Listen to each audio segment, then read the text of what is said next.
Hello guys, welcome back to today's vlog. ఈరోజు vlog లో ఏంటంటే మనం గోవా జ్యూస్ అయితే తయారు చేయబోతున్నాం. పదండి ఎలా తయారు చేయాలో చూపిస్తాను.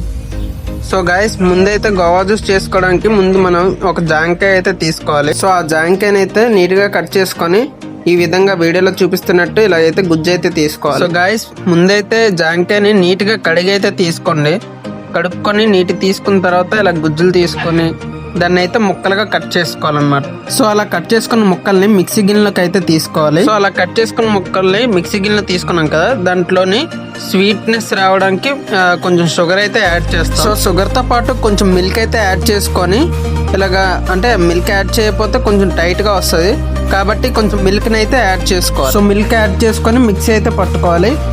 ఇంతలోగా గ్లాస్ కి అయితే కొంచెం ఉప్పు కారం అయితే పెట్టుకొని దాంట్లోకి అయితే సర్వ్ చేసుకుంటే రెడీ. సో గైస్, ఈ వీడియో మీకు నచ్చినట్టయితే లైక్ చేయండి, అలాగే మీ ఫ్రెండ్స్ అండ్ ఫ్యామిలీకి అయితే షేర్ చేయండి. సో ఇంకా మన ఛానల్ కొత్తగా ఎవరైనా చూస్తున్నట్టయితే వెంటనే వెళ్ళి కింద red colour subscribe button click చేసి సబ్స్క్రైబ్ అయితే చేసుకోండి. మరుంటా, బాయ్.